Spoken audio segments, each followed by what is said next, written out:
जे आहेत आमच्या सदैव कामत मॅम यांना मी विनंती करते की त्यांनी मंचावर स्थानापन्न व्हावं.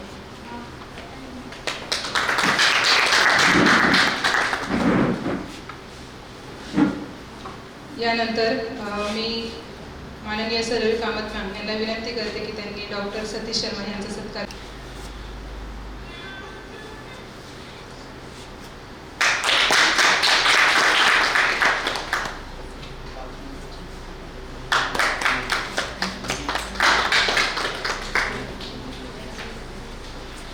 Thank you so much ma'am. यानंतर मी माननीय सदैव कामत मॅम यांना विनंती करते की त्यांनी आपलं मनोगत व्यक्त करावं. सतीश शर्मा यांचे परिचय करून द्या. आपल्या सर्वांना जसं आमंत्रणच्या यादीमध्ये तुम्हाला दिसलंच असेल की डॉक्टर सतीश शर्मा हे जे आहेत ते राजस्थानमध्ये त्यांनी बरंचसं काम केले. फॉरेस्टमध्ये ते होते. त्यानंतर फाउंडेशन फॉर इकोलॉजिकल रेस्टोरेशन ही जी संस्था आहे तर या संस्थेने पूर्ण भारतामध्ये 1 कोटी एकरवर त्यांनी इकोलॉजिकल रेस्टोरेशन केलेलं आहे. तर ते सगळं सरांच्या मार्गदर्शनाखाली चालू आहे. तर आज ते आपल्याला प्रशिक्षक म्हणून लाभलेले आहेत. तर आपण सर्वांनी त्यांचे जोरदार टाळ्यांच्या कडकडाटामध्ये आपण स्वागत करतो. यानंतर मी सदैव मॅम यांना विनंती करते की त्यांनी आपलं रहा संस्थेविषयी माहिती द्यावी. श्वास घ्या आतमध्ये, ब्रीथ करेल आणि सोडा. जेव्हा आम्ही श्वास घेतो, कोणती गॅस घेतो आम्ही? ऑक्सिजन. जेव्हा आम्ही श्वास बाहेर काढतो, कोणती गॅस बाहेर येते? Carbon dioxide. ओके. आता काय आहे जे कार्बन डायऑक्साईडला ऑक्सिजनमध्ये कन्वर्ट करतं? झाडं. करेक्ट. मग झाडं बेसिकली जे काय आम्ही काढतो ते ॲक्च्युली पॉयझनस आहे, विषारी आहे. ओके. आणि ते ऑक्सिजनमध्ये कन्वर्ट करतं. बरोबर. झाडं नसली तर काय होणार? जास्तीत जास्त कार्बन डायऑक्साईड वाढणार. तर कुणाला माहिती आहे की आम्ही दिवसात जेवढा कार्बन डायऑक्साईड काढतो आपल्याला किती मोठी झाडं लागणार? ते सगळं कार्बन डायऑक्साईड ऑक्सिजनमध्ये कन्वर्ट करायला किती झाडं लागतील? आम्ही दिवसभर कार्बन डायऑक्साईड काढतो बाहेर श्वासाने. आता हे सगळं कार्बन डायऑक्साईड ऑक्सिजनमध्ये कन्वर्ट व्हायला पाहिजे. बरोबर. तर किती झाडं लागतील? अंदाजा घ्या. अंदाजा. It's okay to make mistakes, no problem. आम्ही सगळी जण शिकायला आलो. ट्राय. किती झाडं? 1, 2, 5, 100 किती? लाखात नाही. एका माणसासाठी 14 झाडं. ओके. एका माणसापाठी 14 मोठी झाडं पाहिजेत जे ऑल द टाइम आपलं कार्बन डायऑक्साईड ऑक्सिजनमध्ये कन्वर्ट करता येईल. पण झाडं कुठली असं असेल ना? कुठली मोठी, डझंट मॅटर. कुठली मोठी, पण मोठी पाहिजेत ती झाडं. तो एवढी झाडं 14 फक्त आम्ही जिवंत आहोत फक्त त्याच्यासाठी आपल्याला सपोर्ट करता येईल. आधी स्लाइड. ओके. हे थोडं ओके. जेव्हा आता 14 झाडं फक्त आपल्या श्वासासाठी. आता आम्ही रोज जेवण करतो. ओके. जेवणासाठी पण आपलं ते कार्बन डायऑक्साईड कुठे ना कुठे येतं. कारण भात कुठेतरी उगतो, मग ते ट्रान्सपोर्ट करताना त्याचं पेट्रोल जाणार, पेट्रोलचं कार्बन डायऑक्साईड होणार, हे सगळं प्रकरण असणारच. मग आता दिवसात आम्ही जे काय जेवतो त्याच्यात जे कार्बन डायऑक्साईड निर्माण होतं त्या फुल प्रोसेसमध्ये 55 झाडं लागतात. ओके. मग आम्ही एक घरात राहतो, घरांमध्ये इलेक्ट्रिसिटी आहे, पाणी आहे, ह्याचं पण कार्बन फुटप्रिंट आहेच. ह्याला म्हणतात कार्बन फुटप्रिंट. किती झाडं लागतात. ओके. कारण काय होतं, इलेक्ट्रिसिटी कुठे ना कुठे तरी एक थर्मल पॉवर स्टेशन असेल, ते थर्मल पॉवर स्टेशनमध्ये कोळसा ते बर्न करून ते येतं इलेक्ट्रिसिटी. ओके. मग त्याच्यातनं पण कार्बन डायऑक्साईड होतं. जस्ट आम्ही नॉर्मल घरात राहू इलेक्ट्रिसिटी, पाणी सगळ्याला वीज लागतेच. ओके, त्याच्यासाठी वी नीड 42 झाडं. आणि आता आम्ही प्रवास करतो गाडीने. ओके, से रोज आम्ही गाडीने प्रवास करतो. ओके, मोपेड असो, स्कूटर असो, कार असो, वॉटेवर, ते कन्वर्ट करण्यासाठी 120 झाडे. ते साईडला बाहेर एक गेलं आहे. सपोज आम्ही विमानाने गेलो, ओके, 21 झाडे. तर टोटल आम्ही हे केलं तर आपल्या मागे ॲटलिस्ट 250 झाडं असायला पाहिजे, मोठी मोठी. आता हे कुठं येणार? तर झाडं लावायची नाही, जगवायची आहे, मोठी करायची आहे. हे खूप गरजेचं आहे. आता आम्ही असं नाही केलं. कुठं व्हिडिओ? आता तुम्हाला दाखवते गोदावरीची स्थिती काय आहे. कारण झाडं फक्त हवा नाही साफ करत, पाणी पण साफ करतात. ओके, हे बघा, ही लाईट बंद करा.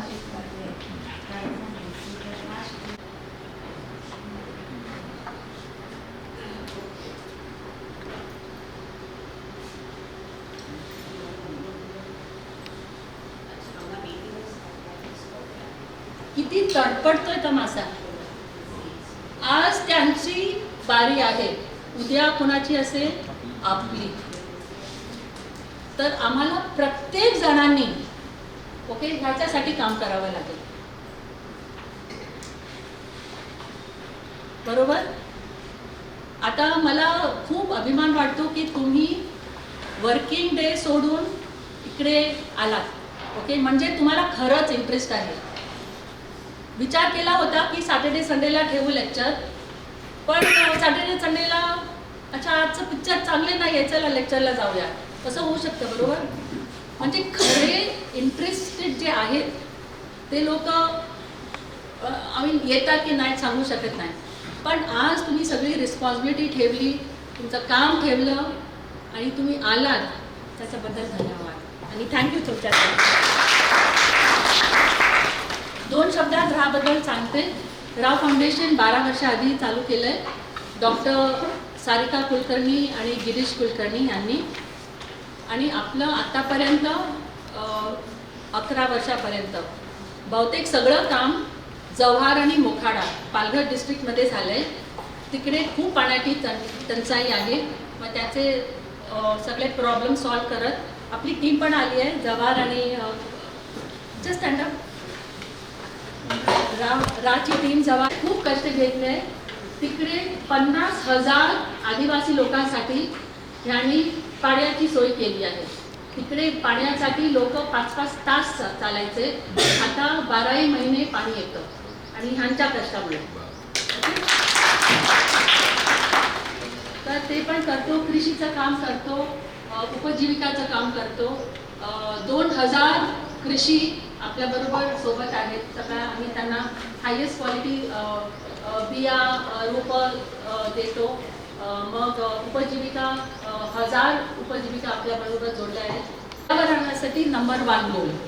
आणि इकडे मॅडम बसल्या आहेत, अलका गांगोडे, सरपंच आहेत दरी गावाच्या. मॅडमला क्लॅप. त्यांना खूप सपोर्ट दिला आपल्याला, खूपच प्रचंड.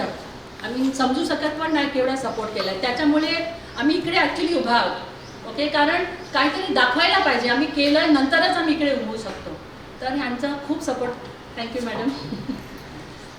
तर आपल्याला आता आपलं प्लॅनिंग आहे पुढच्या 5 वर्षात ओके 45 लाख रोपं लावायची आहे. ही गोदावरीची स्थिती तुम्ही बघितली, ती आम्हाला परत नाही बघायची आहे. बरोबर. तर first thing is ecological restoration, ते करायचं आहे. तर 45 लाख रोपं लावायची आहेत 15,000 एकरवर. आणि ते करता करता आपल्याला 9,000 उपजीविका आम्ही लोकांसाठी तयार करायचं. ओके, तर तुमचा सगळ्यांचा सहभाग प्लीज आपल्यासाठी खूप इम्पॉर्टंट आहे. आणि इकडे खूप NGO आपण ना एकत्र जायला पाहिजे. जसं इंद्रधनुष असतो, कुठे जांभळा चालू होतो, कुठे निळा मग चालू होतो, कुठे सगळी सगळे कलर्स आहेत, पण कुठे ते मर्ज होतात ते सांगू शकत नाही. राईट. तसंच आपल्याला इंद्रधनुष सारखं कुठे राहा चालू होतं, कुठे गिर चालू होतं, कुठे ग्रीन रेव्होल्युशन कुठे, आपलं पर्यावरण कुठे, हे सांगू शकत नाही. काय कारण सगळ्यांची आयडेंटिटी आहे, पण आम्ही एकत्र जाऊ ही विनंती आहे. धन्यवाद. की खरंच या ठिकाणी आज आमच्या विनंतीला मान देऊन तुम्ही सर्व उपस्थित झालात, त्याबद्दल मी पुन्हा एकदा सर्वांचे अभिनंदन आणि स्वागत करते. ज्याची आपण आतुरतेने वाट बघत आहोत, ज्यांना ऐकण्यासाठी आपण इथे जमलो आहोत, ते डॉक्टर सतीश शर्मा यांना मी विनंती करते की त्यांनी आम्हाला मार्गदर्शन करावं.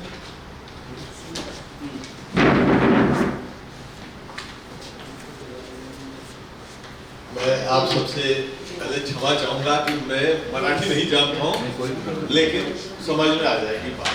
जी मैं आदरणीय मैडम सरयू कामत जी, रहा फाउंडेशन के सभी मेंबर्स, अय्यर साहब, यहाँ विराजमान सभी माताओं, बहनों, दोस्तों, मित्रों, मैं आप सभी को बहुत आदर के साथ नमस्कार करता हूँ, नमन करता हूँ, वेलकम करता हूँ. मैं राजस्थान से आया हूँ.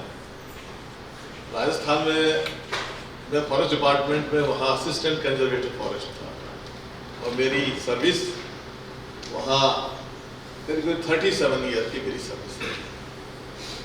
मैं आज बातचीत आप सबसे करूँगा कि ये नेचर जो हमारे चारों तरफ है, ये फंक्शन कैसे करती है, काम कैसे करती है. बहुत तरह के प्लांट हैं, कहीं टीक है, कहीं मैंगो है, कहीं टेमरिंड है, इमली है, कहीं बेम्बू बांस है, कहीं टाइगर है, कहीं पैंथर है, कहीं स्नेक है, कहीं आउल है, कहीं चींटी है, कहीं मस्किटो है, कहीं बर्ड्स हैं, कहीं स्पाइडर है. ये सब क्या कर रहे हैं, उस चीज पे बातचीत करूंगा मैं. सबसे पहले मैं आपसे एक बात स्टार्ट करूंगा, और ये सब कहाँ है, नेचर में. नेचर में दो तरह के मटेरियल है, लिविंग मटेरियल और नॉन लिविंग मटेरियल. जिसमें जान है, जैसे हम, प्लांट, बर्ड, इनमें जान, और जान नहीं है, स्टोन में जान नहीं है, मिट्टी में जान नहीं है, पानी में जान नहीं है, एयर में जान नहीं है, आयरन में जान नहीं है, सिल्वर में, गोल्ड में, किसी में जान नहीं है. वो सब नॉन लिविंग है. कैल्शियम बाहर पड़ा है, नॉन लिविंग है, लेकिन मेरी बॉडी में आते ही, बोन बनते ही लिविंग हो गया है. नाइट्रोजन बाहर नॉन लिविंग है, लेकिन जैसे मेरी बॉडी में प्रोटीन फिर लिविंग बन गया है. ऑक्सीजन, कार्बन बाहर है, ये सब नॉन लिविंग है, मेरी बॉडी में उसमें लिविंग बन गया. और जब मैं मरूंगा तो मैं डेड मटेरियल बन जाऊंगा, और डेड से फिर नॉन लिविंग बन जाऊंगा. उस चक्र को हम समझते हैं. कभी आपने, हमारे चारों तरफ जो तरह तरह के एनिमल हैं, प्लांट हैं, इसको हम कहते हैं बायोडाइवर्सिटी, जैव विविधता. इसकी क्या वैल्यू, और ये सब एक सिस्टम में है. उस सिस्टम का नाम है इकोसिस्टम, नेचुरल सिस्टम. फॉरेस्ट एक इकोसिस्टम है, ग्रासलैंड एक इकोसिस्टम है, वेटलैंड एक, पानी अगर कहीं भरा तो वेटलैंड एक ही इकोसिस्टम है. राजस्थान चले जाए, डेजर्ट एक इकोसिस्टम है. नॉर्थ में चले, हिमालय में स्नो, बर्फ पड़ी है, वो एक इकोसिस्टम है. इकोसिस्टम में बहुत सारे एनिमल, प्लांट हैं, और वो कर क्या रहे अब देखिए आप. अब पता है सबसे पहले धरती पे आदमी बना या अमीबा? कौन बना सबसे पहले? आदमी क्यों नहीं बना?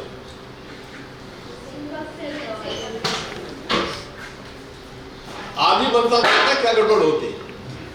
आदमी अगर पहले पहले बना दिया जाता, वो आदमी बनते क्या कहता है, थैंक यू गॉड, आपने मुझे बना दिया. अब मुझे थोड़ा मूड करा, थोड़ा चाय वाय पीना है मुझे, तो चाय लाओ ना भगवान. मैं तो चाय, भाई चाय के लिए तो दूध चाहिए. मेरे पास कोई बफेलो, काऊ, गॉड, बकरी वगैरह छेड़ी कुछ नहीं बनाई, चाय दूध कहाँ से आएगा? तो बोला अच्छा चले तो. और फिर चाय में चीनी चाहिए, तो गन्ना, शुगर केन भी मैंने नहीं बनाया, दूध कहाँ से? चाय की पत्ती, चाय का प्लांट भी नहीं बनाया, तो चाय कहाँ से आएगी? इसलिए मैं चाय नहीं पिला सकता. तो आदमी क्या करे, बड़े यार, फिर मेरे को बनाया कि मैं अगर चाय नहीं पिला सकते तो चलो कॉफी पिलाओ. कॉफी तो प्लांट में लगे, कॉफी है ही नहीं, प्लांट है ही नहीं है मेरे पास. बोला अच्छा ठीक है, मेरे को थोड़ी भूख लगी है, मुझे ज्वार की रोटी चाहिए. बोले ज्वार वाली नहीं बनाई, अभी आपको ही बनाया है. तो बाजरे की रोटी खिला दो, बाजरा भी नहीं बनाया। गेहूं की रोटी खिलाओ, गेहूं भी नहीं बनाया। तो कुछ नहीं है तो फिर क्यों बनाया? चलो कुछ ग्रेप्स अंगूर वगैरह ला के खिला दो, अंगूर भी नहीं बनाया। तो मैंगो खिला दो, नहीं मैंगो भी नहीं। चलो कुछ मुझे तो फिर एक बकरे की टांग खानी है, कुछ मुर्गी का अंडा खा लूंगा, वही ले आओ, वो भी नहीं बनाया। अरे तो फिर मुझे क्यों बनाया? जब कुछ है ही नहीं तो मुझे क्यों बनाया है? आदमी का सर्वाइवल पॉसिबल नहीं था। तो भगवान ने क्या किया? आदमी को हटाओ, अमीबा को बना। अमीबा कुछ भी नहीं चाहिए। तो नेचर में सबसे पहले कौन बना? जिसको मिनिमम चाहिए, बहुत थोड़ा चाहिए, उनको बना। आदमी को सब कुछ चाहिए, इसलिए बाद में बनाया। इसी चीज को आप देखेंगे आज कि हम नेचर में जो हिल्स हैं, फॉरेस्ट हैं, ग्रासलैंड है, चारागाह है, पानी है, इसको क्यों बचाना जरूरी है? कभी आपने सोचा ऑक्सीजन कौन पैदा करता है? हम सांस ले रहे हैं, कार्बन डाइऑक्साइड बाहर आ रही है, ऑक्सीजन अंदर जा रही है। ऑक्सीजन कौन बनाता है? हमको 3 सिलेंडर ऑक्सीजन चाहिए रोज डेली। कितना? 3 सिलेंडर। एक सिलेंडर की कीमत 2100 रुपए, 2100 रुपए का एक सिलेंडर, नहीं सॉरी 700 रुपए का एक सिलेंडर है। तो 3 सिलेंडर की कीमत कितनी होगी? 2100 रुपया। तो रोजाना हमें, और ये फ्री में चाहिए। ऑक्सीजन कैसे चाहिए? पैसे में तो फिर कहाँ? और जब कोविड हुआ तो कितनी प्रॉब्लम होगी बिना ऑक्सीजन? 3 सिलेंडर रोजाना चाहिए हर आदमी को, कीमत 2100। एक साल में कितनी ऑक्सीजन हुई? 7,60,000 क्या 7 लाख से ज्यादा ऑक्सीजन चाहिए। ये ऑक्सीजन कौन बनाता है? ऑक्सीजन कौन बनाता है नेचर में? प्लांट्स। पक्का पक्का। और मैं कहूं कि टाइगर बनाता है तो ये सही है या गलत है? बाघ हमारा नेशनल एनिमल है। ऑक्सीजन कौन बना? मैं क्या कह रहा हूं कि टाइगर बनाता है। और आपकी किताब क्या कह रही, बुक क्या कह रही है? 8वीं 10वीं 11वीं 12वीं की किताब क्या कह रही है कि प्लांट ऑक्सीजन कर रहा है। ऐसा यूं समझिए, देखिए प्लांट तो जब ऑक्सीजन बनाएगा ना, जब प्लांट होगा। है ही नहीं प्लांट तो कहां से आएगा ऑक्सीजन बनाएगा? ऑक्सीजन बनाने के लिए प्लांट का होना जरूरी है, जरूरी है ना। देखिए कैसा, सुनिए। Hello, good morning to everybody. Just a 1-2 minute break. I'm very sorry. Today we will have with us Rucha Thakur. I would please like everybody to give a big hand. Rucha is a very good social worker in Nasik, and because of her, we have got this hall today. I was hunting for hall और नहीं मिल रही थी, but she is part of us. But today and tomorrow she's got a lot of work, so she can't attend. So I would request Sarai Madam to just felicitate her and thank her for coming here for a few minutes. And we thank her for all the facility she has provided to us here. Thank you. Hello, Iyer sir माझ्यासाठी role model आहे. सो त्यांचं जे काम आहे त्याच्यामध्ये हे खूप छोटं, मला नाही वाटत 1% पण कॉन्ट्रीब्युशन आहे. आणि त्यांचा फोन आला म्हणजे त्यांना मदत करायचीच, त्याला काही ऑप्शनच नसतो. जरी हे नसतं तरी मी त्यांना काहीतरी दुसरे अवेलेबल डेफिनेटली करून दिलं असतं. आणि रेडिओ विश्वास 90.8 कम्युनिटी रेडिओचं काम संपूर्ण मी बघते. आमची विश्वास बँक आहे, बँकेची संस्था आहे विश्वास प्रबोधिनी, आणि प्रबोधिनीचा कम्युनिटी रेडिओ आहे. आणि आमचं सुद्धा काम इगतपुरी, पेठ, हर्सूल या सगळ्या साईडला आम्ही मुलांसाठी काम करतो. सध्या आमचा गव्हर्नमेंट ऑफ इंडियासोबत सायन्स अवेअरनेसचा प्रोजेक्ट चालू आहे. म्हणून खरं तर मी थांबू नाही शकत, नाही तर मी डेफिनेटली 2 दिवस या कॉलसाठी थांबली असते. कारण की मी सरांना म्हणाली की माझ्या NGOचा एक लूप होल आता असं आहे की एन्व्हायरमेंटमध्ये मी कुठेतरी कमी पडते. तर ते मला कमी पूर्ण करायची आहे. सो मी डेफिनेटली ह्या इनिशिएटिव्हच्या माध्यमातून सरांच्या माध्यमातून करेल. So sir please don't say thank you. आणि तुम्हाला काही पण लागलं तरी प्लीज तुम्ही हक्काने फोन करा, कारण की you are my role model and anything for the community and for the society. So thank you so much.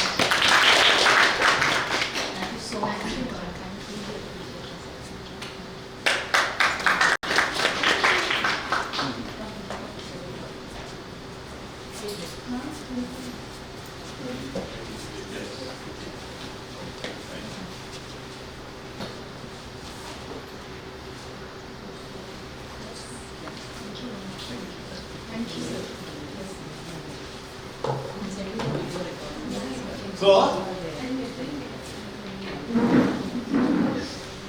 Option कौन बनाता है? टाइगर.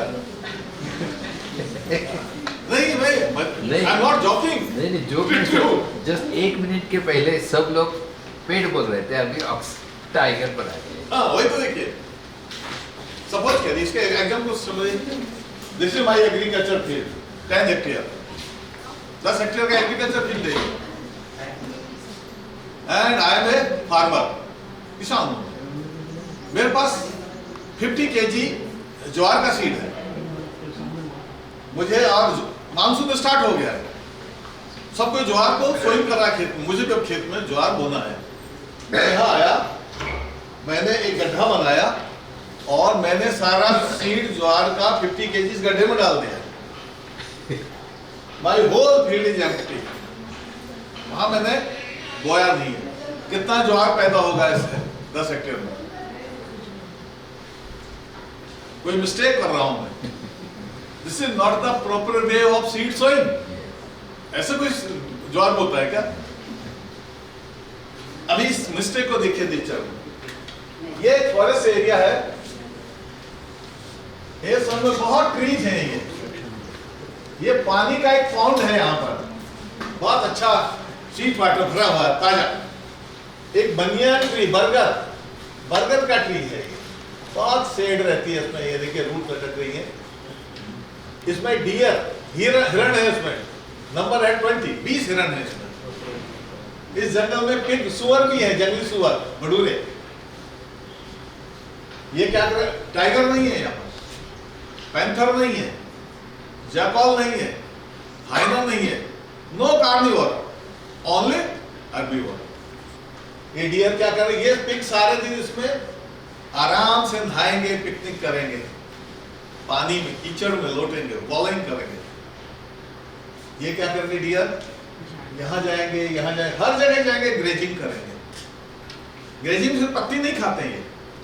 अगर कोई पॉड नीचे फ्रूट पड़ा हुआ उसको खा जाएंगे. फ्रूट खाएंगे तो सीड कहाँ जाएगा? सीड पेट में जाएगा. हम एक बार ग्राइंडिंग करते हैं या 2 बार उसको पीसते हैं खाने को, फिर एक बार वापस खाना आएगा. ये चलता रहेगा. जब पेट भर गया है खाएंगे. और हर हिरण के पेट में 100 ग्राम सीड तो कलेक्ट हो जाता है. बबूल का सीड है, आपका खैर का सीड है, जो भी ये खा के पेट में कलेक्ट कर रहा है. यहाँ आया, पानी पिया, पानी पी के यहाँ बैठ गया है.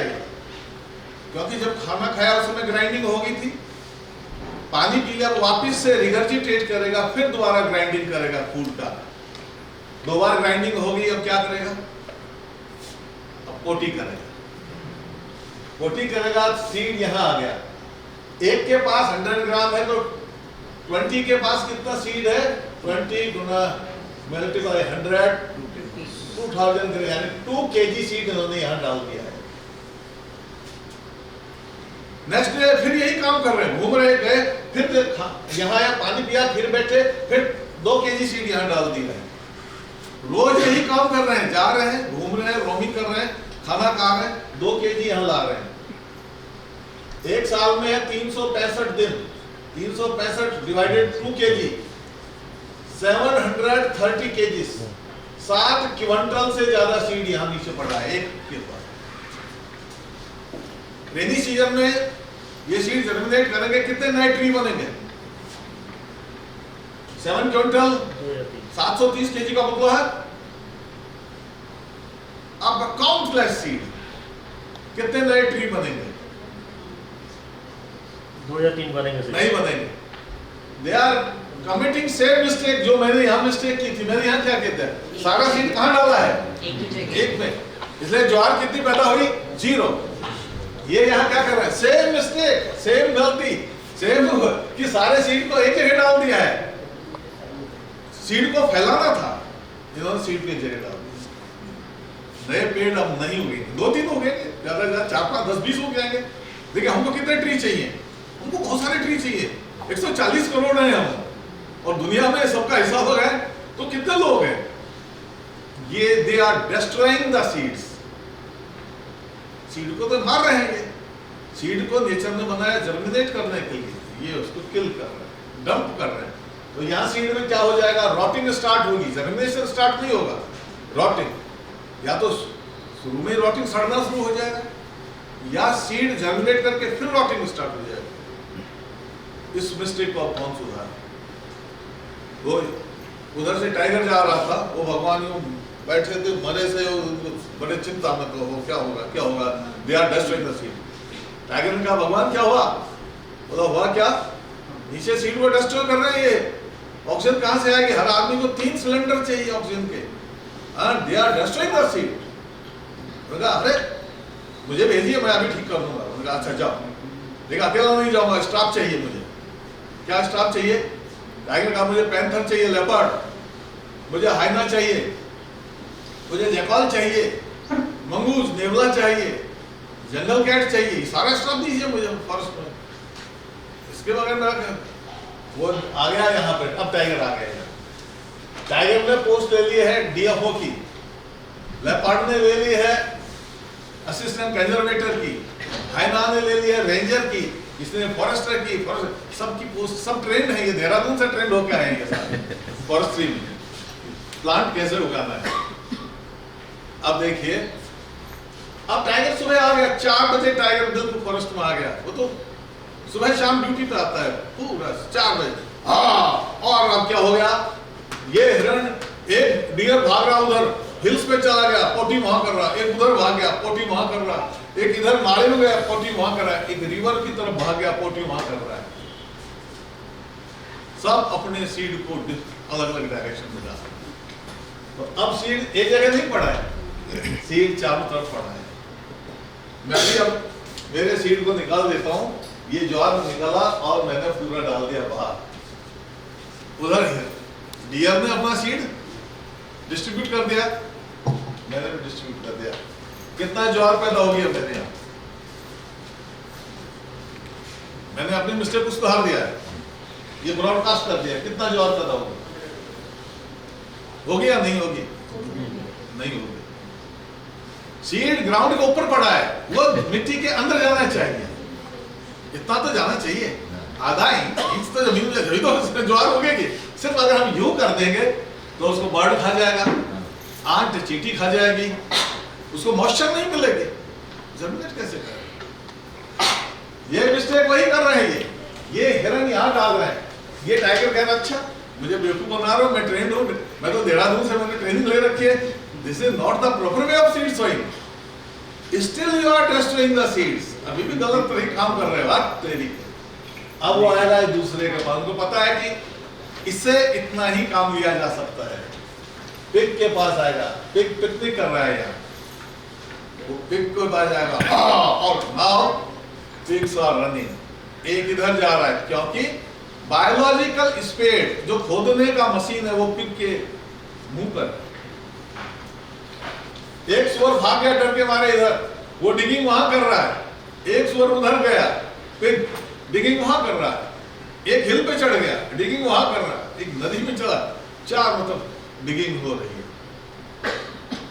ब्रॉडकास्टिंग डियर ने की, डिगिंग सुअर ने की, अब सीड उगेगा, अब नया ट्री उगेगा, अब ऑक्सीजन पैदा होगी, फ्री ऑफ कॉस्ट ऑक्सीजन आदमी तक चलेगी, नेचर के सिस्टम को देखिए। अब आप देखिए, अगर हम नासिक की बात करें, यहाँ एक एसपी है, इसके नीचे एडिशनल एसपी है, इसके नीचे एक डीएसपी है, इसके नीचे सीआई है, एएसआई है, फिर SI है, फिर ASI है, फिर हेड कांस्टेबल, फिर कांस्टेबल, एक कार्डर है। अगर मैं इन सबको घर भेज दूं और एक की बजाय 10 SP नासिक में लगा दूं, लैंड ऑर्डर की सिचुएशन बन जाएगी? या मैं इनको रख लूं और कांस्टेबल सारे हटा दूं, कोई पोस्ट खाली रह जाए, लॉ एंड ऑर्डर की सिचुएशन मेंटेन हो सकती है? किसी स्कूल में प्रिंसिपल नहीं है, पोस्ट खाली पड़ी है, वहां का सिस्टम चलेगा? ये देखिए, एसपी नेचर में टाइगर है, एडिशनल एसपी पैंथर है जिसको लेपर्ड कहते हैं, डीएसपी यहाँ वुल्फ भेड़िया है, सीआई यहाँ भालू बियर है, एसआई यहाँ पर देखिए वाइल्ड डॉग है, एएसआई देखिए यहाँ पर कौन है, जैकॉल है, हेड कांस्टेबल हाइना है, और कांस्टेबल आपका जंगल कैट है। एक कार्डर है, पूरा कार्डर है। और ये सारे, जैसे एग्रीकल्चर डिपार्टमेंट हमारा है, एजुकेशन डिपार्टमेंट है, सॉइल कंजर्वेशन डिपार्टमेंट है, फॉरेस्ट डिपार्टमेंट है, police department, same department nature के में भी है। हमने उनको कॉपी किया है। आदमी तो अभी 10-5 हजार साल से आया है ये सब, लेकिन नेचर में ये गवर्नमेंट नेचुरल गवर्नेंस चल रहा है कभी का। और ये नेचुरल गवर्नेंस जो चल रहा है, ये गवर्नेंस इकोसिस्टम गवर्नेंस है।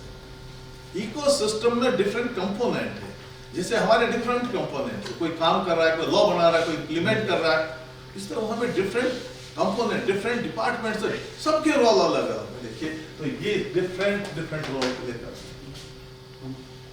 आज आपने सुबह पानी पिया, ये पानी कहां से आया?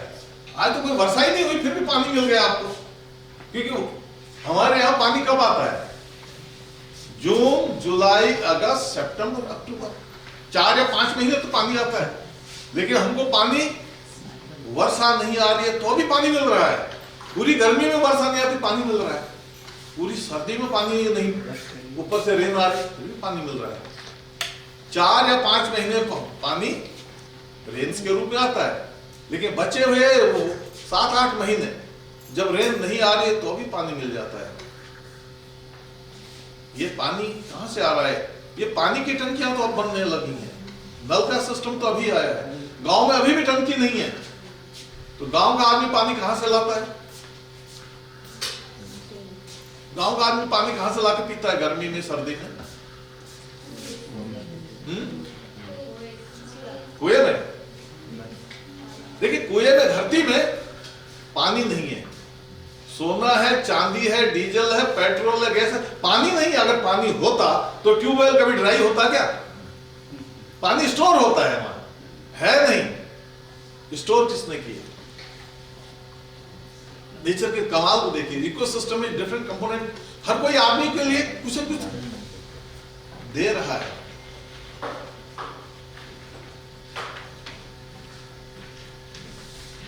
नीचे पानी पहुंचा कैसे? आप कहोगे सीपेज से या कैपिलरी फोर्स से धीरे धीरे चला गया, लेकिन कैपिलरी फोर्स से जाता, कैपिलरी से जाता तो बहुत स्लो जाता, तो फिर पानी क्या करता?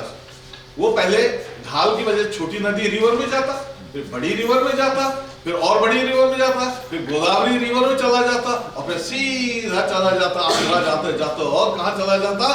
बंगाल के बे ऑफ बंगाल के खाड़ी में चला जाता। यहाँ पानी रहता ही नहीं, यहाँ रोकना जरूरी था। ये किसने रोका? ये रोका रैट्स ने। कितने रैट हमारे यहाँ? मराठी में रैट को क्या कहते हैं? उंदीर ने रोका। उंदीर ने कैसे रोक दिया? उंदीर ने कैसे रोका? हमारे यहाँ इंडिया में 400 करोड़ उंदीर हैं, 400 करोड़ उंदीर हैं, और घर में वो एक बड़ा उंदीर रहता है, एक तो छोटा है। वो बड़ा वाला उंदीर एक बार में 18 बच्चों को जन्म देता।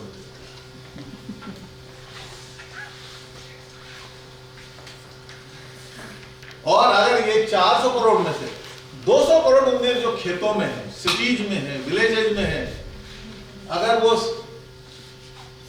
6 ग्राम भी अगर अनाज खाएं, आप 200 करोड़ को गुना 6 से, आप देखिए कितना 1000 टन अनाज डेली ये खा जाते हैं। और 40 तरह की डिजीज रोग फैला, जिनमें प्लेग भी शामिल है। वे खतरनाक हैं या सही अच्छे हैं? ये खतरनाक नहीं है। अगर इस धरती पे उंदीर नहीं हो तो आदमी 3-4 साल से ज्यादा जिंदा नहीं रह सकता। कैसे? क्या कर रहा उंदीर? हर उंदीर 1 साल में 10 बोरिंग अपने बिल खो देता है, होल बना देता है। दुनिया की स्मॉलेस्ट बोरिंग मशीन उंदीर है। ये डीजल पेट्रोल से पॉल्यूशन नहीं करता है, थोड़ा सा खाना खाया और ये बोरिंग स्टार्ट करता है। वर्ल्ड का पहला सॉइल एंड वाटर कंजर्वेशन उंदीर ने स्टार्ट किया था धरती में। हमने तो, ये हमारा soil and water conservation department तो अभी 100-200 साल पुराना है। हजारों साल पुराना डिपार्टमेंट चला रहे हैं ये उंदीर। ये क्या करते हैं? एवरेज 10 बोर खोदे 1 साल में, इधर कैट आ गई, उंदीर उधर गया, वहां होल बना दिया। उधर कोबरा सांप आ गया, उंदीर उधर भाग गया, वहां बिल बना दिया। साल में 10 बिल तो बनाते हैं। तो 400 करोड़ को गुना एवरेज 10 से 4000 करोड़ बोर होल्स बना के बैठे हैं। ये वेट करते हैं रेनी सीजन का, रेंज का, कि पानी आए। और पानी आते पानी को, क्योंकि अगर नहीं रोका पानी तो कहां जाएगा? गोदावरी होते हैं वो पहुंच गया, हमें यहां रोकना है। हम समुद्र से पानी थोड़ी लाएंगे। इनकी बोरिंग खोद के तैयार बैठे हैं, और जैसे रेन आती है पानी सीधा ये गया। क्योंकि अगर पानी को हम ग्राउंड के ऊपर स्टोर करेंगे, डैम में, पॉन्ड में, रिवर में, 2 प्रॉब्लम। एक तो हमारा कंट्री ट्रॉपिक्स में है, गर्मी बहुत है, तो सारा पानी अप्रैल मई जून में जाने का खतरा है। और बच गया तो उसमें भैंस भी नहा रही है, आदमी नहा रहा है, डिटर्जेंट उसमें जा रहा है, साबुन जा रहा है, प्लास्टिक जा रहा है, लैट्रिन जा रही है, सब कुछ। क्या उस पानी को पी सकते हैं?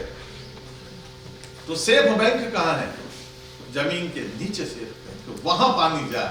तो टेंडर किसके नाम खुला हुआ है? टेंडर ले रखा है उंदीर ने कि हम नीचे ले जाए। और बहुत सारे धरती पे छोटे छोटे बहुत सारे एनिमल है जो छोटे छोटे छोटे छोटे छोटे होल बना के तैयार बैठे रहते हैं। जैसे रेन आती है, पानी कहां गया? वो नीचे स्टोर। उंदीर सीधी बोरिंग करते हैं, बाहर के पानी को अंदर घुसाते हैं। आदमी बड़ी बड़ी मशीनें लाके फिर बोरिंग करता है। उंदीर ने जो पानी नीचे घुसाया था उसको बाहर निकालकर फिर पी जाता है। तो आज बहुत सारे लोग कौन सा पानी पी के आए? उंदीर ने जो पानी नीचे घुसाया था उसको पी के आए। उंदीर के साथ हम क्या बिहेवियर करते हैं?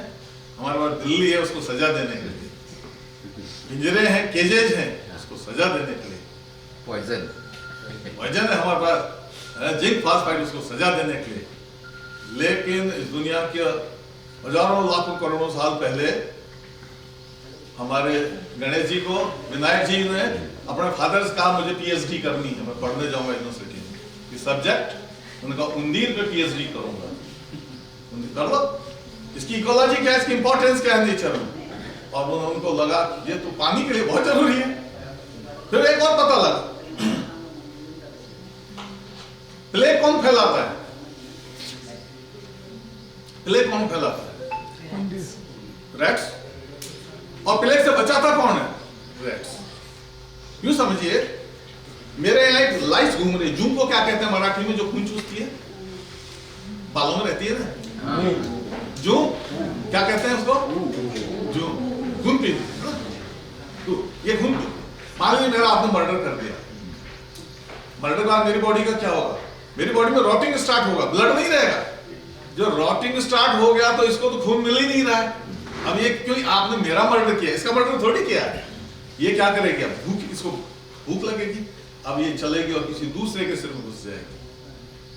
अब उंदीर पे आएंगे। उंदीर पे एक इंसेक्ट है, क्ली, पिस्सू, उसके अंदर है प्लेग का पैथोजन। ये पिस्सू अगर हमारा खून पिए तो पूरी ह्यूमन रेस है आपका सेंसिटिव प्लेग के लिए, रेजिस्टेंट नहीं हम, लेकिन सारे उंदीर रेजिस्टेंट हैं। अगर वो उंदीर का खून पीता है तो उंदीर को प्लेग कभी नहीं होगा। जैसे मच्छर हमें जब खाता है तो हमको मलेरिया हो जाता है, क्योंकि मलेरिया इंजेक्ट कर देता है, तो ऐसे पिस्सू अगर खाएगा तो इंजेक्ट करता है हमको प्लेग का पैथोजन। जब वो चूहे का, उंदीर का खून पिएगा तो किसी उंदीर को प्लेग नहीं होगा, लेकिन हमको होता है। अब मान लीजिए हम सारे धरती के उंदीर को मार दें तो उंदीर मरे हैं, उनकी बॉडी पे पिस्सू है, पैथोजन इंसेक्ट, वो नहीं मरा है, वो तो जिंदा है। और 2-4 घंटे बाद उसमें तो रॉटिंग होकर सड़ना शुरू हो जाएगा, उंदीर तो सड़ जाएंगे 2-3 दिन में। अब पिस्सू क्या, अब उसको खून चाहिए, उंदीर का उंदीर है नहीं, तो अब क्या करेगा वो? कोई तो भैंस का खून पिएगा, कोई गाय का खून पिएगा, कोई ह्यूमन बींग्स का, हमारा खून पिएगा। और पूरी ह्यूमन रेस सेंसिटिव है प्लेग के लिए, जिसे खून पिएगा प्लेग होगा। और प्लेग होने के बाद चेन रिएक्शन, उससे उसको जैसे कोविड का हाल, हम सब मारे जाएंगे। हमको जिंदा रखने के लिए क्या चाहिए? उंदीर चाहिए। वो किसका खून पिएगा? क्योंकि उसको हमारा खून की बजाय उसका खून अच्छा लगता है, वो रैट का खून पिएगा, उंदीर का खून पिएगा। और हमसे गणेश जी को पता लग गया, पानी भी चाहिए और रेजिस्टेंस और प्लेग से बचने के लिए भी चाहिए। और आप बताओ उंदीर रोजाना कितना पानी पीता है? पता है आपको? उसने हमारे लिए पानी स्टोर किया। उंदीर को जिंदा रहने के लिए कितना पानी चाहिए रोजाना? उंदीर को पानी नहीं चाहिए, पूरे लाइफ पानी नहीं चाहिए। वो बायोलॉजिकल वाटर बनाता है, जो खाना, ड्राई खाना जैसा भी खाया, हाइड्रोजन ऑक्सीजन की रिएक्शन करके अंदर H2O बना लेता है, उसके अंदर ऐसे सिस्टम है। राजस्थान के डेजर्ट में उंदीर को पानी नहीं है, लेकिन मजे करते हैं। सहारा के डेजर्ट में, अफ्रीका में कोई पानी नहीं है, उंदीर मजे कर रहे हैं, बायोलॉजिकल वाटर बना सकते हैं। इसलिए वो किसके लिए पानी इकट्ठा कर रहा है? मिल गया तो पी लेगा, घर में अगर मिल गया तो पी लेगा, नहीं है मरता नहीं है उंदीर। आप सोचिए नेचर आदमी के लिए क्या कर रहा है, आदमी को जिंदा रखने के लिए नेचर क्या सिस्टम किया है। एक इकोसिस्टम में हर कोई कुछ न कुछ आदमी को अपना प्रोड्यूस दे रहा है। अगर हम उस सिस्टम को हम डैमेज कर देंगे तो हम कैसे जिंदा रहेंगे? आप हमारे नासिक की सब्जी मंडी में जाइए, कितने फ्रूट और सब्जी भरे पड़े हैं। यहाँ की रोड पे कोई मेरे फल और सब्जी का उगा हुआ पौधा नहीं देखा, लेकिन सब्जी मंडी फुल भरी पड़ी है। कहां से आया ये फल और वेजिटेबल कहां से आया? कौन लेकर आया यहाँ पर? कहां से आए? किसने पैदा किए? नासिक ने पैदा नहीं किए, सिटी ने पैदा नहीं किए, सिटी में आए हैं। कहां से आए? दूसरे शहर से जहाँ पर उगा है। किसने पैदा किए? झाड़, उंदीर नहीं, फार्मर ने। अब देखिए ये आधा सच है, क्योंकि देखिए आप, ये एक्चुअल में सारी बटरफ्लाईज को मार दीजिए, सारी हनी बीज को मार दीजिए, सारे इंसेक्ट को मार दीजिए, और देखते हैं आपका फ्रूट और सब्जी कैसे पैदा होता है। एक लड़का और लड़की शादी कर लेते हैं, लड़की न्यूजीलैंड में रहती है, लड़का इंडिया में रहता है, क्या इनके बच्चे पैदा हो सकते हैं? यही प्लांट में देखिए, आपने पपीता का पेड़ देखा, पपीता मेल पपीता अलग है और फीमेल पपीता दूसरी जगह उगा हुआ है। मेल खजूर कहीं और उगा, फीमेल खजूर दूसरी जगह उगा। ट्री अलग अलग है, बटरफ्लाई। फिर जब ट्री अलग अलग है, दूर दूर रहते हैं, तो बच्चे कैसे पैदा हो? इनका फ्रूट क्या है? इनका बच्चा है, ये कैसे पैदा होगा? आपका तरबूज, वाटरमेलन, मस्कमेलन, ककड़ी, कद्दू, लौकी, जितने भी कुकर फ्रूट्स हैं जिनकी हम सब्जी खाते हैं, इन सब में आप देखिए एक ही जैसे क्लाइंबर है, इसी क्लाइंबर के डिफरेंट ब्रांच में ये आपका फीमेल फ्लावर लगा रहेगा। इस पे ये फीमेल यहाँ छोटा सा, ये मेल फ्लावर है। डिफरेंट ब्रांच पे, दोनों के बीच में कई फुट का गैप है, फ्रूट कैसे पैदा होगा? तो दोनों चल नहीं सकते। वे लव लेटर थोड़ी भेज देंगे, कहा चलो आज शाम को 4 बजे मान लो। लेकिन ये बटरफ्लाईज, हनी बीज एक का लव लेटर लेते हैं, उस पर डाल देते हैं, उसका लेवल उस पर डालते हैं, पॉलिनेशन। उससे कितना फ्रूट, कितना वेजिटेबल बनता है, वो फिर हमारे यहाँ, और हम क्रेडिट किसको दे रहे हैं? फार्मर को। इनको इंसेक्टिसाइड और पेस्टिसाइड सड़क पे मार रहे हैं, क्रेडिट इनको नहीं दे रहे हैं। और ये हनी अलग से दे रहे हैं, वैक्स दे रहे हैं, वो तो हम काउंट नहीं करते, लेकिन पॉलिनेशन से फूड प्रोड्यूस कर रहे हैं। अगर ये फ्रूट और वेजिटेबल नहीं हो तो हमें मल न्यूट्रिशन होगा। न जाने कितने में, जिस चीज की इम्यूनिटी कम है, मल न्यूट्रिशन कोई टीबी से मरेगा, कोई डायरिया से मरेगा, कोई किससे मरेगा, हम मारे जाएंगे। इसलिए हमको बटरफ्लाई, हनी बीज सबकी जरूरत है। आइंस्टीन ने कहा था सारी हनी बीज को मार दो, मधुमक्खियों को, 4 साल में धरती से आदमी खत्म हो जाए, भूखा मर के मरेगा। छोटा से एनिमल कितनी बड़ी हमारे पास, हमको क्या देगा। जैसे आप लाइट जलाते हैं रात को, लाइट के पास कौन आ जाता है, दीवार को वाल पे हम लाइट जलाते हैं, कौन आता है? और फिर एक और आता है, एक बड़ा सारा, 4 पैर है, एक मूंछ है छोटी सी, छिपकली, लिजर्ड। ये छिपकली नहीं है, मलेरिया इंस्पेक्टर ग्रेड 1 है। मलेरिया इंस्पेक्टर, क्योंकि मच्छर कहाँ रह रहा है? घर में। आदमी कहाँ रह रहा है? घर में। मच्छर क्या देगा गिफ्ट में? डेंगू और मलेरिया। लेकिन नेचर को मंजूर नहीं, ऊपर वाले को मंजूर, आदमी की सेफ्टी चाहिए, इसलिए होता है मलेरिया इंस्पेक्टर ग्रेड 1 लिजर्ड की ड्यूटी लगाएंगे।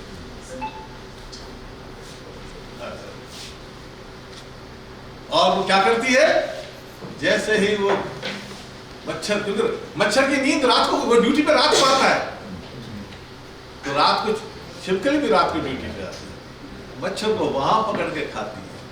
लेकिन कोई छिपकली आपसे कभी आई कि 30 तारीख महीने का जैसे लास्ट दिन होता है कि भाई साहब आपके घर में पिछली बार 150 मच्छर खाए थे, लाइए सेल के निकालिए, फ्री ऑफ कॉस्ट होता है। हनी भी फ्री ऑफ कॉस्ट पॉलिनेशन कर रही है, टाइगर फ्री ऑफ कॉस्ट काम कर रहा है, डियर फ्री ऑफ, सब फ्री ऑफ कॉस्ट काम कर रहे हैं। हम है जो पैसे मांगते हैं, लो पैसे, हर चीज गाली देने का हम पैसा मांगते हैं, पैसा चाहिए। और अगर वहां से मस्कीटो भाग गया, वो स्पाइडर बैठी हुई है, मकड़ी, जाल बना के वहां मारेगा, मलेरिया इस पर ग्रेड। और फिर भी मच्छर बाहर भाग गया, तो बैट, इंसेक्ट को खाने वाले जो चमगादड़, वो रात भर ड्यूटी देते हैं, अपने वजन के बराबर मच्छर को डेली खा जाते हैं। 3rd लेयर डिफेंस की वहां है, आदमी मर नहीं जाए, आदमी बीमार नहीं जाए। आप देखिए, ये है नेचर का। हर धर्म में, हिंदू, मुस्लिम, सिख, ईसाई, सभी के धर्म ग्रंथों में नेचर कंजर्वेशन की बात कही गई है। कुरान में कहा गया है, फिग, अंजीर जन्नत का मेवा जो धरती पे आया है, मनुष्य के वेलफेयर पे। कुरान में जगह जगह बहुत सारे पेड़ हैं, खजूर का, एनब, आपका जिसको हम वो कहते हैं अनार, इन सब के गुणगान। जैन धर्म में 24 तीर्थंकर हुए हैं, वो 24 तीर्थंकर 24 वृक्षों के नीचे ज्ञान मिला उनको केवली वृक्ष कहते हैं। इसका मतलब ये नहीं हम सिर्फ 24 वृक्षों को बचाएं, हम सारी नेचर को बचाएं। सिख धर्म, आप कभी वहां जाना, अमृतसर जैसे हम अंदर जाएंगे गुरुद्वारा मत्था टेकने के लिए, वहां एक सरोवर बेर का पेड़ खड़ा हुआ है, पवित्र बेर, न जाने पवित्र सबसे दर्शन करते। सभी धर्मों में महात्मा बुद्ध को कहाँ ज्ञान मिला था? पीपल के नीचे, बहुत ज्ञान है ये। तो नेचर की, तो पहले क्या था, कानून को धर्म से जोड़ा गया था ताकि पालना हो उसका। बाद में हमने कानून सेपरेट कर दिया, तो हम धर्म में अगर जुड़ा रहता तो हम उसको ओबे करते, मानते। जैसे ही कानून सेपरेट हुआ, हम तोड़ने लगे। कोविड का हम मास्क लगाते हैं, फिर देखते हैं पुलिस वाला तो नहीं आ रहा है और हम मास्क हटा देते हैं क्योंकि एक्ट में है। लेकिन हमारा जैन मुनि पूरे जीवन यहाँ मास्क रखता है क्योंकि धर्म में है, एक्ट नहीं, धर्म में है। पुलिस वाला है या नहीं है, कोविड है या नहीं, लेकिन उसका मास्क नहीं हटता क्योंकि धर्म की, कानून को धर्म के साथ जोड़ते हैं। यही व्यवस्था को आज हम जानेंगे कि हमारे चारों तरफ नेचर कैसे एक सिस्टम काम करता है। लेकिन उससे पहले हम कि ये इकोसिस्टम में कौन कौन है। इकोसिस्टम में लिविंग मटेरियल है, नॉन लिविंग मटेरियल है, डेड मटेरियल है। ये फिर इनके कई रूप हैं। ये लिविंग मटेरियल के भी कई रूप हैं। हरे पेड़ पौधों के रूप में लिविंग मटेरियल है, जानवरों के, एनिमल के रूप में लिविंग मटेरियल, तितलियों के रूप में, बटरफ्लाई के रूप में लिविंग मटेरियल, सांपों के रूप में, बर्ड्स के रूप में, टाइगर के रूप में, आदमी के रूप में लिविंग मटेरियल। और ये जो हरे पेड़ पौधे हैं, पानी, सूरज की रोशनी, कार्बन डाइऑक्साइड जो हमारे नाक से निकली है, जैसे वो ट्रक, मोटरसाइकिल खराब गैस छोड़ते हैं ना, ये हमारा एग्जॉस्ट यहाँ पर है, इस एग्जॉस्ट से हम कार्बन डाइऑक्साइड छोड़ रहे हैं, इसको ये लेकर हमारे लिए ऑक्सीजन पैदा कर रहे हैं। इनको ये हरे जो पेड़ पौधे हैं ये प्रोड्यूसर हैं, सारी दुनिया के लिए खाना बनाते हैं। इनको खाते हैं शाकाहारी, शाकाहारियों को खाते हैं मांसाहारी, और मांसाहारी और शाकाहारी इनको कौन कंट्रोल करेगा? इनको कौन कंट्रोल करेगा? इनको कंट्रोल करते हैं बैक्टीरिया, फंगस, कि जब तुम मरोगे तो वापस हटाया जाएगा। एक सिस्टम है, एक प्रकृति में एक सिस्टम है, और उसी सिस्टम का नाम है इकोसिस्टम। तो हमारी ड्यूटी क्या है? हम ये जाने हमारे चारों कौन कौन से इकोसिस्टम हैं, उन इकोसिस्टम में क्या प्रॉब्लम है, और उनको हम कैसे ठीक करें। हम इकोसिस्टम को, नेचर को क्यों ठीक करना चाहते हैं? क्योंकि हमें दो महत्वपूर्ण चीज दे रहे हैं, तरह तरह का मटेरियल और तरह तरह की सर्विस। इकोसिस्टम क्या क्या मटेरियल दे रहे हैं? फ्री ऑफ कॉस्ट, लकड़ी, टिम्बर, जलाऊ लकड़ी, ईंधन, महुआ का फूल, महुआ फल, जंगली सब्जियां, जंगली फूल, शहद, तेल, तारपीन, शाल, बांस, कैन, हाथीदांत, फर, आपका मेडिसिन, कितनी चीजें मिल रही, ऑक्सीजन, ये सारी चीजें हमें, ये मटेरियल है। मटेरियल क्या है? जो दिखता है, या जिसमें वजन है, या जिसमें वॉल्यूम, आयतन है, एक जगह से दूसरी जगह ले जा सकते हैं, शिफ्ट कर सकते हैं, ये मटेरियल। नेचर ये फ्री ऑफ कॉस्ट है। एक सर्विस, सर्विस में वॉल्यूम नहीं होता है, वो दिखती नहीं लेकिन फील होती है, जैसे छाया, जैसे कार्बन डाइऑक्साइड को लेकर पॉल्यूशन को कंट्रोल करके ऑक्सीजन दे दी, पॉल्यूशन कंट्रोल। पानी को एब्जॉर्ब करके मिट्टी में घुसाया है इन्होंने, वाटर कंजर्वेशन। सॉइल को कंजर्व करें, सॉइल को वहीं पकड़े, नहीं तो ये सॉइल कहां जाएगी? ये समुद्र में चली जाएगी। सॉइल को वहीं के वहीं रोक रहे हैं, सॉइल कंजर्वेशन। ये जंगली जानवरों के लिए रहने के लिए घर है वहां पर, ये सर्विस है, सेवाएं हैं। अभी जैसे मैं आपसे बात कर रहा हूं, ये सेवा है, क्योंकि दिख नहीं रही है। डॉक्टर इंजेक्शन लगाता है, वो सेवा है, सर्विस है। कंडक्टर टिकट काटता है, वो सर्विस है। लेकिन फैक्ट्री मोटरसाइकिल बना रही, वो मटेरियल है। कहीं हवाई जहाज बन रहा है, वो मटेरियल है। तो नेचर हमको सर्विस और मटेरियल दे रही, और फ्री ऑफ कॉस्ट दे रही, और उसी से हम जिंदा है। इसलिए हमको नेचर क्यों बचाना जरूरी है? ताकि हमें सारे मटेरियल सर्विस मिले और फ्री में मिले, क्योंकि अन्यथा हम जिंदा नहीं रह सकते। उसी चीज को आज हम जानेंगे ताकि हमें आइडिया आ जाए। तो सबसे पहले हम ये जो बाद वाली चीज है, थोड़ा सा बाद में, सबसे पहले हम इकोलॉजी के कंसेप्ट का एक चला। तो इकोलॉजी क्या है? हमारे चारों तरफ जो कुछ क्रिएट किया ऊपर में, हरे पेड़ पौधे हैं, फल खाने वाले, घास खाने वाले जानवर हैं, मांस खाने वाले जानवर हैं, और तरह तरह का मटेरियल पड़ा हुआ है। ये एक जटिल कॉम्प्लेक्स रिलेशन के साथ ये रह रहा है, और इस सिस्टम में हर कोई एक रोल प्ले कर रहा है, खाली नहीं बैठता है। वहां जैकॉल एक रोल प्ले कर काम कर रहा है, उसकी कुछ ड्यूटी है।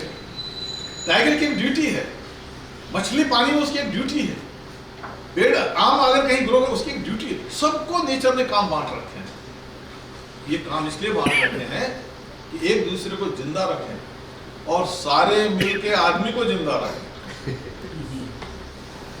सारे मिलके आदमी को जिंदा रखें, क्योंकि आदमी को अनंत, उसकी लिस्ट देखिए, उसको बहुत सारी लिस्ट चाहिए। पानी तो चाहिए, खाना चाहिए, कपड़े चाहिए, दवाइयाँ चाहिए, आम चाहिए, जामुन चाहिए, केला चाहिए, अंगूर चाहिए, बकरा चाहिए, मुर्गा चाहिए, अंडा चाहिए, दूध चाहिए, दही चाहिए, दवाइयाँ चाहिए, रंग चाहिए। आप देखिए कितनी चीजें उसकी, चीनी चाहिए, कॉफी चाहिए, कितनी चीजें उसको। ये सब कहाँ से आ रहे? कोई इधर से, कोई इधर, कोई उसी को सिस्टम से आ रहे, उधर से आ रहे। इसलिए उस इकोलॉजी में सबका एक रोल है, और ये रोल कैसा है? Respect, give and take. मैं तुम्हें कुछ प्रोडक्ट दूंगा, कुछ तुम मुझे दे दो। मैं तुम्हें जिंदा रहने में हेल्प करूंगा, तुम मुझे जिंदा रहने में हेल्प करो। ऐसा नहीं मैं तुम्हें मारूंगा, देख कर एहसान ला दूंगा, ऐसा नहीं। बड़ा रेस्पेक्टफुल एक रिलेशन है। उनकी लैंग्वेज नहीं है, फिर भी उनके बिना लैंग्वेज के भी ट्री की रिक्वायरमेंट को पूरा कर रहा है। समझे मेरे इस पड़ोसी ट्री को क्या चाहिए। हमारी जैसी लैंग्वेज नहीं होने के बाद, हमारे जैसे झूठे स्टाम्प पर पेपर बाजी वहां नहीं है, लेकिन फिर भी बड़े ट्रूली गिव एंड टेक हो रहा है नेचर। उसी इकोसिस्टम को देखते हैं कैसे वो इकोसिस्टम काम करता है। नेक्स्ट देखिए यार, हाँ, तो इस धरती पे, इस पूरे ग्लोब पर देखें, यूनिवर्सल में दो ही चीज से ये ग्लोब बना हुआ है। सब सूरज, चांद, धरती दो चीज से बने हुए हैं, मेटीरियल, एनर्जी, दो ही चीज है। तरह तरह के मेटीरियल है, सोना, चांदी, जिनको हम एलिमेंट कहते हैं, सोना, चांदी, कार्बन, मैग्नीशियम भी एनर्जी, सूरज की एनर्जी है, हवा की एनर्जी है, पत्थरों पर जो लड़कते हैं वो एनर्जी है, एनर्जी। नेक्स्ट, और ये जो मटेरियल की बात कर रहे हैं, तीन तरह का मटेरियल है। लिविंग जिसमें जान है, नॉन लिविंग जिसमें जान नहीं है। लेकिन लिविंग मटेरियल की जब डेथ होती है तो वो आपका डेड मटेरियल हो जाता है। अभी मैं मर जाऊं तो मैं डेड मटेरियल रॉटिंग स्टार्ट हो, सड़ना हो, और सड़ने के बाद में वो क्या बन जाएगा, फिर वो नॉन लिविंग। अभी अंदर कैल्शियम लिविंग है, लेकिन अभी बाहर निकल जाए ये नॉन लिविंग है। और ये जो मेरी बॉन में कैल्शियम पड़ा है, 200 साल पहले पता नहीं किसकी बॉडी में था, और 100 साल बाद मुझे पता नहीं किसकी बॉडी में ये घुसेगा। हम ये कहें कि हमारा ये है तो ये गलत बात है। कोई नहीं जानता कहां से आया होंगे ये। कुछ हो सकता है किसी के दूध से आ रहा है, कोई किसी की बॉन से आ रहा है, कोई किसी के वेजिटेबल के ऊपर, पता नहीं किसका, जिसमें हजारों लाखों लोगों का, कितने एनिमल का और कितने पेड़ पौधों का मटेरियल घुसा पड़ा अपनी बॉडी में। लेकिन हमारी बॉडी में जब वो आया, लिविंग बन गया। ये इनका रिलेशन है। नेक्स्ट, तो ये living, non living, dead material बस चलते ही रहते हैं। लिविंग मटेरियल मरा, डेड बन गया, डेड बन गया, सड़ गया, नॉन लिविंग बन गया, नॉन लिविंग जब फूड के रूप में गया, फिर लिविंग बन गया। चल रहा है, चक्कर चल रहा है, संसार का चक्कर चल रहा है। नेक्स्ट, इस धरती पर ये हमारा लिविंग मटेरियल दो तरह का है, एनिमल के रूप में और प्लांट्स के रूप में।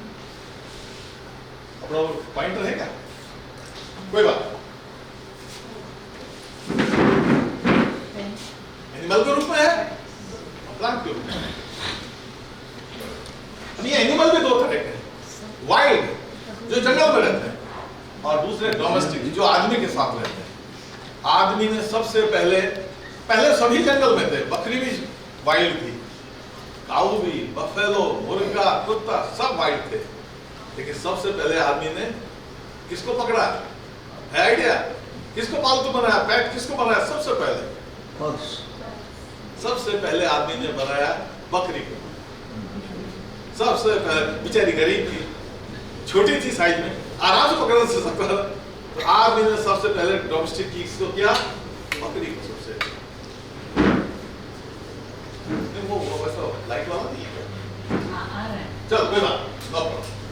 प्लांट में ऐसे दो तरह के हैं, वाइल्ड और आपका डोमेस्टिक का मतलब कल्टीवेटेड जो है। यहाँ डोमेस्टिक मतलब खेत में होगा। गेहूं पहले वाइल्ड था, ज्वार भी वाइल्ड थी, बाजरा वाइल्ड, ये सब नहीं जानते। आपका चावल भी वाइल्ड था, अभी भी कुछ वाइल्ड है। तो आप देखिए ये चार तरह के हमारे पास लिविंग चीजें हैं, वाइल्ड प्लांट और वाइल्ड एनिमल, डोमेस्टिक एनिमल और कल्टीवेटेड प्लांट। ये सब डिफरेंट जो है, ये हमारी डाइवर्सिटी है, बायोडाइवर्सिटी है। यही डाइवर्सिटी इकोसिस्टम में काम कर रही है। नेक्स्ट, तो देखिए वही चीज, कल्टीवेटेड कल्टीवेटेड पौधे, वाइल्ड जंगली पौधे, पालतू जानवर, जंगली जानवर, ये सारी हमारी डाइवर्सिटी। सारा जो जीव जंतु जो जिंदे हैं उनको हम बायोटा, जो जीवित मटेरियल, दो पौधे और जानवर। फिर जानवर भी दो तरह के और पौधे भी दो तरह के। इस तरह ये हमारी डाइवर्सिटी, चार तरह के हमारे इकोसिस्टम में हमारी डाइवर्सिटी। नेक्स्ट, इकोलॉजी किस नेचर में कौन कहां कोई एनिमल प्लांट है वो कर क्या रहा है, क्या रोल प्ले कर रहा है, ये जो स्टडी हम करते हैं ये हम इकोलॉजी। तो इकोलॉजी का अगर हमें कंसेप्ट है, एक समझ है, तो हमारे पहाड़ों को एक अलग नजरिए से देखेंगे, हमारे चारागाहों को हम एक अलग नजरिए से देखेंगे, हमारे खेतों को, नदियों को, तालाबों को एक अलग नजरिए से देखेंगे, बड़े रेस्पेक्ट के साथ हम उनको देखेंगे। हम उनके साथ बस इसका फायदा ले लो, नहीं, हमारे नजरिए में होगा बेनिफिट भी लेना है, लेकिन इनको बचा के भी रखना है।